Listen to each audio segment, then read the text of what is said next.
let it happen. You're full of life and full of passion. That's how He made you. Just let it happen. You're full of life now, you're full of passion. That's how He made you. Just let it happen. And He calls each one of us.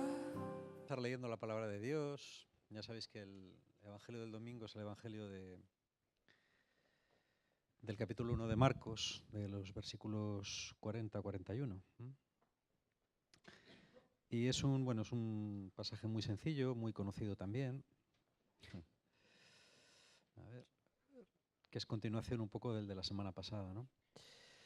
Dice: un hombre enfermo de lepra se acercó a Jesús y poniéndose de rodillas le dijo: si quieres, puedes limpiarme de mi enfermedad. Jesús tuvo compasión de él, lo tocó con la mano y dijo: quiero, queda limpio. Al momento se le quitó la lepra al enfermo y quedó limpio. Jesús lo despidió enseguida y le recomendó mucho: mira, no se lo digas a nadie, solamente ve y preséntate al sacerdote y lleva por tu purificación la ofrenda que ordenó Moisés para que conste ante los sacerdotes. Pero el hombre se fue y comenzó a contar a todos lo que había pasado. Por eso Jesús ya no podía entrar abiertamente en ningún pueblo, sino que se quedaba fuera, en lugares donde no había gente, pero de todas partes acudían a verlo. Bueno, yo lo que quería compartiros es una cosa sencilla y que tiene que ver con lo que hemos hablado en días anteriores, ¿no? O sea, yo cuando veo a veces otras charlas que doy, me doy cuenta de que me repito muchísimo. Cuando uno habla frecuentemente, pues ese es el problema, ¿no? Que se repite demasiado. Pero también me doy cuenta de que a mí mismo y quizá a vosotros es bueno repetir las cosas, porque hay cosas que son muy importantes, yo esta semana estaba poniendo a mis alumnos, les estuve poniendo un reportaje de National Geographic sobre los judíos jasídicos de Brooklyn. Son los judíos ultraortodoxos los que llevan los sombreros estos, ¿no? O así incluso, ¿no? Y bueno, viendo cómo reaccionaban, ¿no? Y bueno, reaccionaron bastante bien viéndolo y tal, ¿no? Se reían un poco y esto. Y yo pensaba, por supuesto lo consideraban una cosa completamente extraña, vamos, esa gente con esas pintas, ¿no? Las mujeres pues tapadas, y las mujeres jasídicas, sabéis que se afeitan la cabeza normalmente cuando se casan, o por lo menos siempre tienen que llevar sombrero o peluca, ¿no? Y los chavales, bueno, pues lo miraban así, ¿no? A otros chicos les puse también el testimonio de Almudena Rojas. Almudena Rojas es la hija de Enrique Rojas, que es un psiquiatra de Madrid. Yo no lo conozco personalmente, aunque nos hemos intercambiado algún libro. Y es un tío famoso. Y bueno, la chica tiene un testimonio muy visto en YouTube, ¿no? Y se lo ponía también a los chavales. Y es curioso porque lo entendían menos que lo de los jasídicos. Decían: jo, esta tía está un poco loca, porque con toda la pasta que debe tener, con lo pija que se ve que es, y mira que meterse en un convento ahí sin calefacción, ¿no? Va, pues qué loca y tal, que no sé qué, no sé cuántos. Y a mí esto siempre me da mucho que pensar, ¿no? Yo siempre digo que prácticamente lo que he hecho toda mi vida ha sido vivir en la iglesia y estudiar en la iglesia, ¿no? Tanto en mi vida personal como profesional. Y me pregunto cuánto tiempo falta para que a muchos católicos la gente nos vea como a los judíos ultraortodoxos, ¿no? Unía las dos cosas, ¿vale? ¿Cuántos habéis visto la película La llamada? ¿Solo? Vaya. ¿Nadie más? Bueno, si ves esa película, entiendes muchas cosas. ¿Entiendes? La de los Javis, sí. ¿Entiendes? Es una película para estudiar en profundidad, Independientemente de que te guste, o te parezca una chorrada o te parezca una falta de respeto, bueno, eso son cosas más personales. Pero la película es para estudiarla porque la película refleja perfectamente lo que es una sociedad. Tanto si te gusta como si no te gusta. ¿Eh? Ya sabéis que una de mis máximas favoritas es la que repito siempre, es una máxima oriental que dice, si las entiendes, las cosas son lo que son, y si no las entiendes, las cosas son lo que son. Las cosas son lo que son. Y si no las entiendes, es tu problema. Porque las cosas son así. ¿Eh? Y si estudias esta película, entiendes un poco cómo es esta sociedad, ¿no? O no la entiendes en absoluto, ¿no? Porque esta sociedad es así. Esta sociedad es, pues, si a ti te vale, pues perfecto, ¿no? Y lo mismo puede ser que tengas una experiencia de Dios, que te canta canciones de Whitney Houston, que te enamores de una monja, y lo mismo de bien está una cosa que la otra, y al fin y al cabo, sé tú mismo, haz lo que quieras, vive la vida, vive y deja vivir, ¿no? Bueno, ¿y qué tiene que ver esto con el Evangelio del domingo y qué tiene que ver con nosotros? Pues yo estoy convencido de que los tiempos están cambiando, llevan mucho tiempo cambiando, pero cada vez cambian más deprisa. El cambio es uniformemente acelerado y esta vez más que nunca siento que a los cristianos el cambio nos está cogiendo con el pie cambiado. Quizá porque es muy rápido. No es fácil entender lo que está pasando, ¿no? Hay que estar con los ojos bien atentos, escuchar mucho. Jesús vivió en una época también muy convulsa, una época difícil, una época con también de mucho cambio, ¿no? Bueno, de hecho hubo tal cambio que pocos años después, pues, el antiguo reino de Israel quedó completamente destruido, el templo se fue a tomar vientos por ahí y el propio judaísmo, pues, se dispersó de una forma definitiva y nació el judaísmo moderno como lo conocemos, ¿no? Pero fue una época en la que había también muchas expectativas mesiánicas, se esperaba el Mesías, aunque había distintos grupos, distintas tendencias.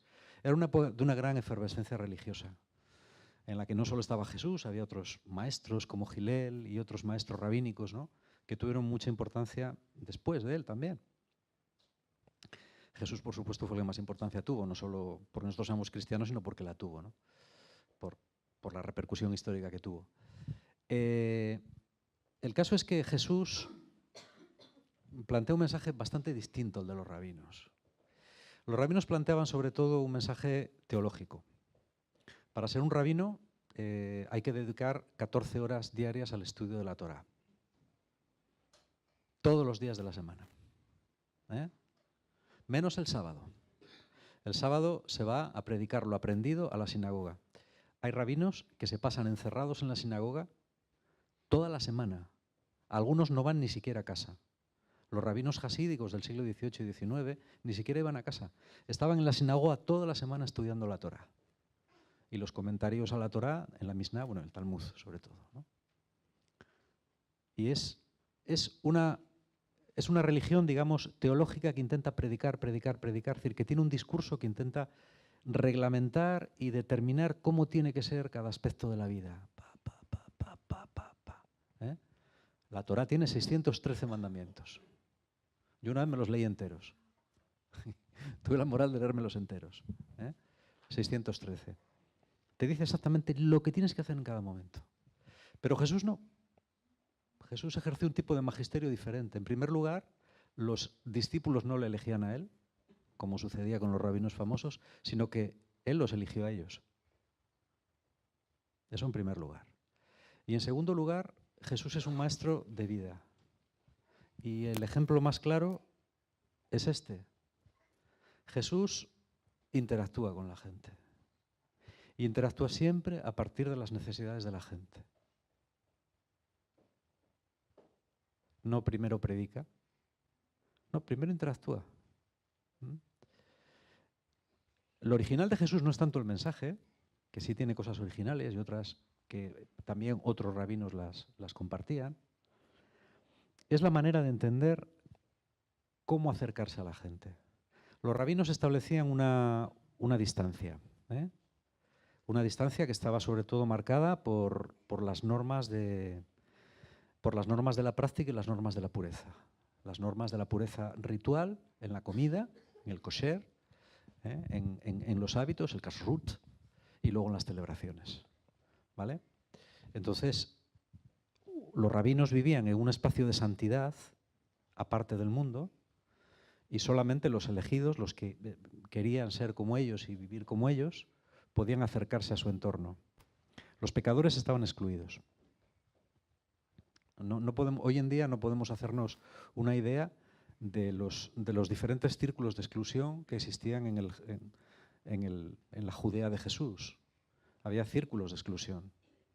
O sea, estaban los puros, los medio puros, los semipuros y los impuros por completo.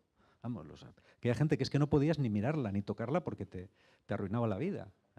Ciertos oficios, como los curtidores, por ejemplo, no podían relacionarse con la gente normal. La diferencia es que Jesús toma el paso y rompe los rituales de pureza y se acerca a esa gente. A un leproso uno no podía acercársele. Estaba prohibido por la ley. El Deuteronomio lo prohibía, claramente. Esa persona, cuando tenía una mancha, tenía que ir al sacerdote, el sacerdote le declaraba impuro y a partir de ahí estaba cortado del cuerpo de Israel. Estaba fuera, no se le podía tocar. Lo mismo pasaba con ciertos oficios, como digo, y también pasaba con otros como los publicanos. Un publicano era radicalmente impuro. Trabajaba para los paganos, que eran impuros, y además era un ladrón y un traidor a su pueblo. Pero Jesús no solamente habla con ellos, sino que va a comer con ellos. Comer con un judío es el grado más alto de intimidad que puedes tener. O sea, un judío te puede hablar, te puede vender algo, o puede tener negocios con un gentil. Pero comer contigo, jamás. Entrar en una casa impura te impurifica a ti. Pero Jesús lo hace. Sin más. Y Jesús se acerca a un leproso, le toca, por consiguiente queda impuro él, pero le da igual. El leproso se cura. La compasión es mayor que la pureza. La misericordia es más fuerte que la verdad. O que la ortodoxia.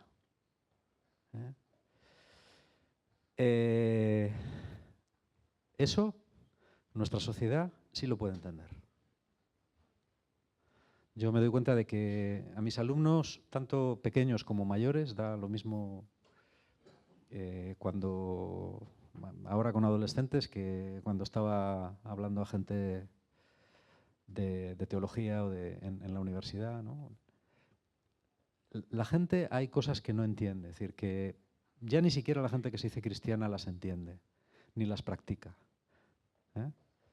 Hace falta tener una experiencia muy fuerte para poder respetar todo lo que la Iglesia nos dice que respetemos y que es justo, O sea, es justo. Los que dicen, bueno, lo que hay que hacer es levantar la mano. No es cuestión de levantar la mano. No es cuestión de adulterar el cristianismo y hacerle más light para que la gente lo consuma. No. Esa no es la solución. Esa solución no funciona, porque la verdad es la que es. Lo que está bien y lo que está mal está mal. Hay otro proverbio chino que me gusta mucho que dice, si 10 millones de personas dicen una tontería, no deja de ser una tontería. Y si una cosa está mal, está mal. ¿Vale? Por eso los que dicen, no, es que bueno, el cristianismo tiene que adaptarse. No es cuestión de adaptar y decir que lo que decíamos ayer hoy no vale. No es eso. Es nosotros. Es otra actitud. Yo me doy cuenta de que, pero ya digo, lo mismo a los adolescentes que a gente con carrera de 40 años. La gente te dice, yo esto no lo veo y no lo voy a hacer. Sí, yo sigo siendo católico, pero esto no lo veo y no lo voy a hacer. ¿Por qué? Porque el recurso a la autoridad, que durante siglos funcionó en la Iglesia, esto hay que hacerlo porque lo dice la autoridad, ahora ya no funciona. Porque el hombre actual no reconoce autoridad por encima de él. O sea, puede reconocer autoridades a nivel laboral o otros niveles, pero a nivel moral, no. La conciencia y la libertad son la base fundamental de la persona. Y eso lo saben hasta esa niña. Esa niña que está mamando, que está tomando el biberón, va a mamar eso con el biberón que está tomando. Y nadie la va a poder convencer de lo contrario. En mi moral y en mi vida mando yo. Y no acepto ninguna instancia por encima de mí. Eso es así. Y os digo yo que es así, vamos. O bueno, a lo mejor me equivoco, pero yo creo que es así. Si nos gusta, a mí no me gusta mucho, porque la gente no te hace caso. Pero no me puedo engañar. O sea, si alguien piensa que yo, por ser lo que sea, ¿no? Por haber estudiado, por ser profesor o por ser... la gente me va a hacer caso vitalmente. Eso es mentira. No me van a hacer caso. ¿Vale? La gente... Yo una cosa que he descubierto es que solo voy a poder influir en la gente si la gente nota que la quiero. Si la gente nota que la quiero, yo voy a tener un ascendente sobre la gente. Pero por mis títulos, por mi trayectoria, por mi historia o por mi cargo, no voy a tener ningún ascendente sobre la gente. Ninguno. Si me lo quiero creer, me lo puedo creer, pero voy a vivir en un mundo aparte. Es decir, hay cristianos, si veis las redes sociales, os vais a dar cuenta de que cada vez hay más cristianos que viven en un mundo que ya no existe.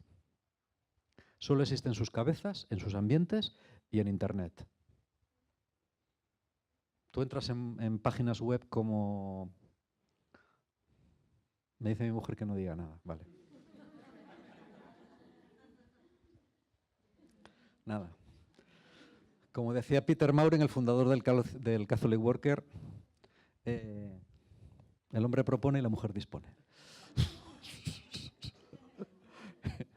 Bueno, uno entra en ciertas páginas y se da cuenta de que hay ya muchos católicos, sobre todo en este país y en otros, que viven un mundo irreal.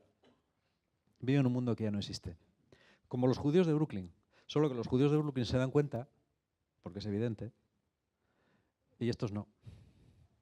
Y se dicen unas cosas, ¿no? Unos comentarios y unas... Esta gente vive en el siglo XIX, esta gente no sabe dónde vive. Por favor, que vean la chorrada esta, la película esta de La Llamada, que la vean, que la vean. No la verán. No la entenderían. Eso es pecado, eso es blasfemia, blasfemia.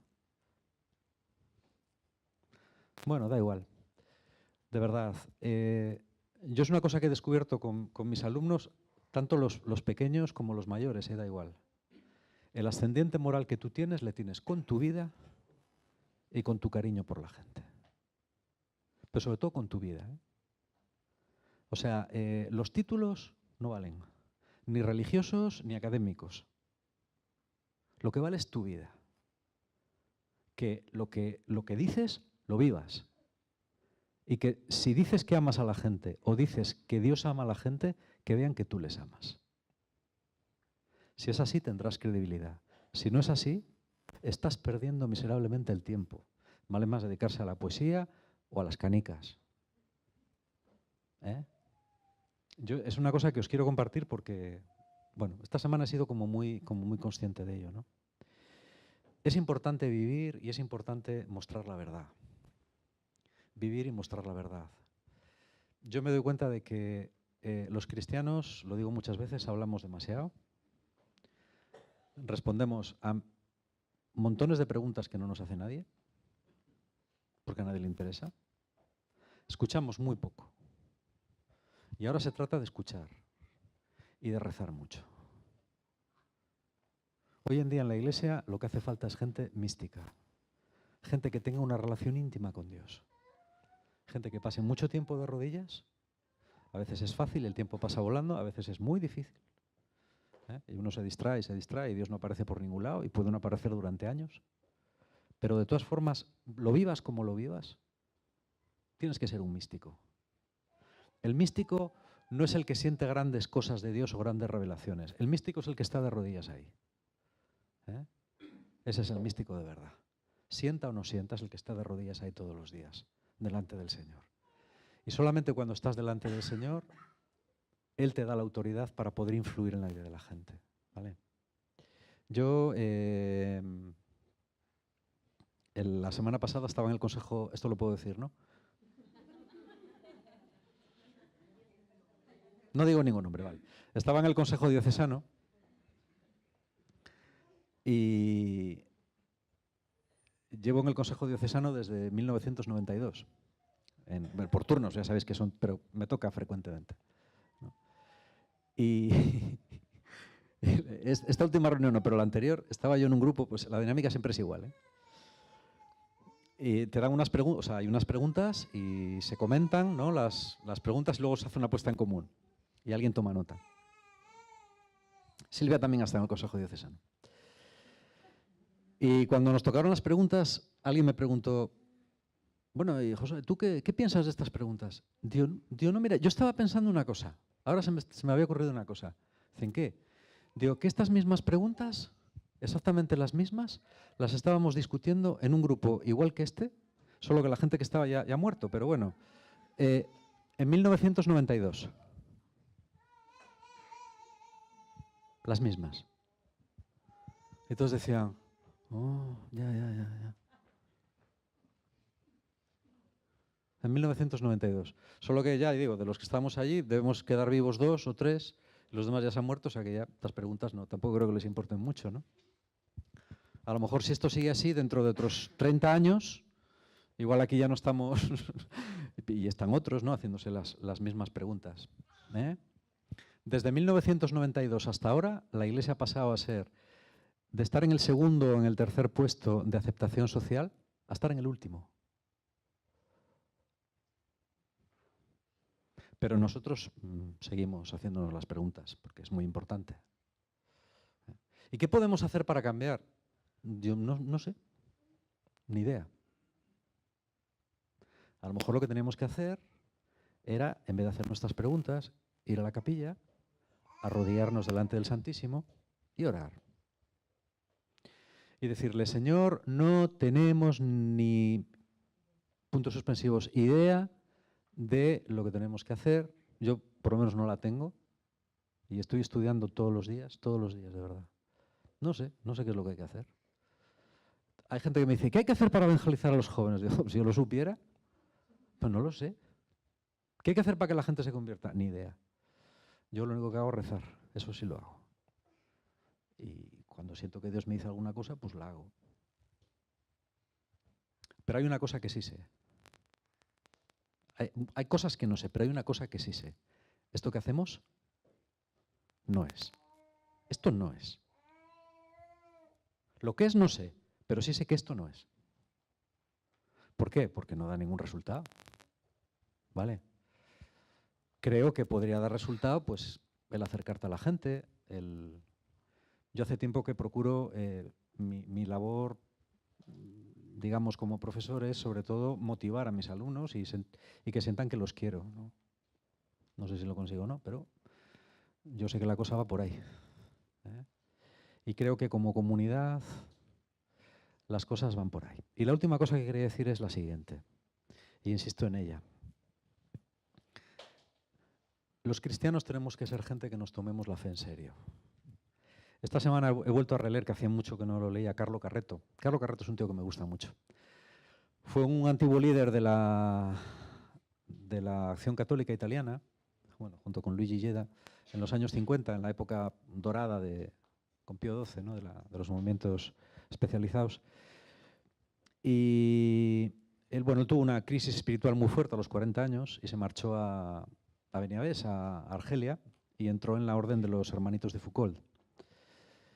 Y después lo mandaron a Spelo, a Italia, y estuvo muchos años en Spelo. Tenía un centro de espiritualidad, ¿no? Hacían ermitas por la zona donde vivía San Francisco. Tenían ermitas de oración. Y él creó una escuela de oración muy importante y muy conocida a nivel mundial, ¿no? Y a mí siempre es muy italiano, así como muy fogoso. A mí me gusta mucho lo que dice, ¿no? Porque además es muy sencillo y a mí me gusta. Y dice una cosa muy chula, dice, él cuenta una anécdota, dice, muchos cristianos dicen, yo quiero, es que Dios no me habla, es que Dios tal, es que yo quiero, pero Dios no me habla. Dice, había un médico, dice, donde yo vivía, que siempre me decía, ay, hermano Carlo, ¿cómo quisiera yo tener su fe? ¿Pero qué se le va a hacer? No tengo fe. Yo quisiera creer, pero no creo, ¿no? Y él decía, bueno, pues vaya por Dios, ¿no? Qué pena. Y volvía, ¿no?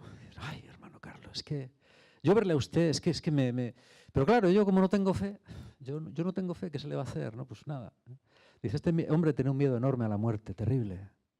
Y siempre está dándome la hora y dice, hasta aquí un día ya le dije, oiga, doctor, mire, le voy a decir una cosa.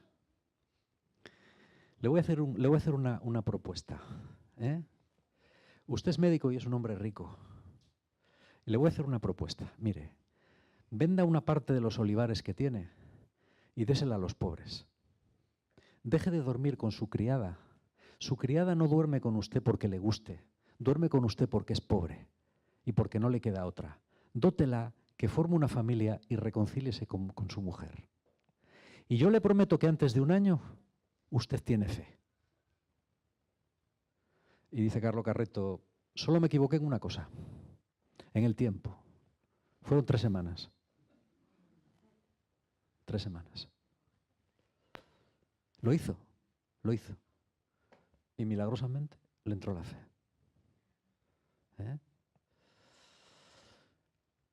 Yo sé que es difícil ser cristiano en el día de hoy, no sé que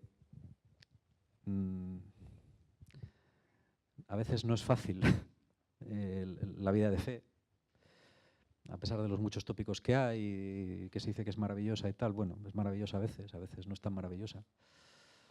Y hace falta determinación y esfuerzo para seguirla. Pero hay una cosa que está clara.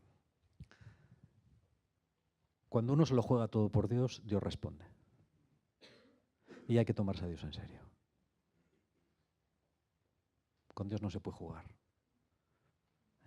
La vocación a la que Él nos ha llamado es igual. Eso es indiferente. Es indiferente. La santidad está fundamentada, y eso el magisterio de la Iglesia en los últimos años lo ha dejado claro, no lo siguiente, está fundamentada en la caridad. Todos los cristianos tenemos una llamada universal a la santidad, independientemente de cuál sea la vocación a la que el Señor nos ha llamado. Pero lo que está claro es que tenemos que vivir esa vocación en serio, la que sea, pero en serio, y darle un sí radical a Dios. Y darle un sí radical a Dios significa quitar todas las cosas que nos apartan de Él, las que sean. Caiga quien caiga. Y eso a veces no es fácil. O sea, bueno, por lo menos para mí no lo es. A mí cuando yo me convertí me dijeron, esto es una maravilla, esto es maravilloso, el Señor siempre va a estar contigo, va a llenar tu vida. No.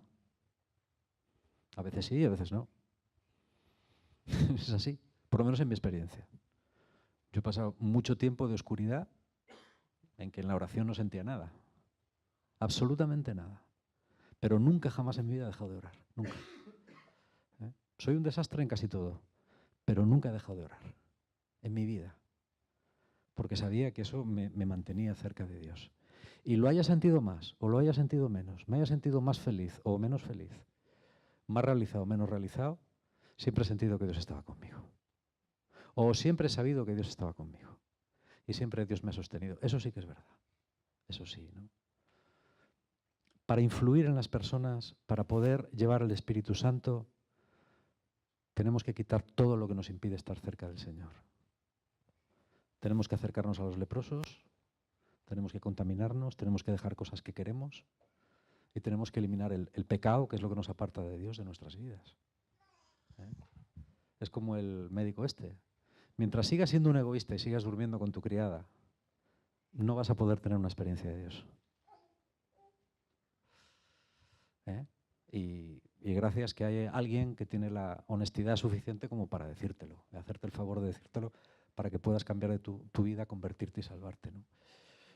Y esto es un poco lo que os quería compartir, no tengo así mucho más. That's how He made you.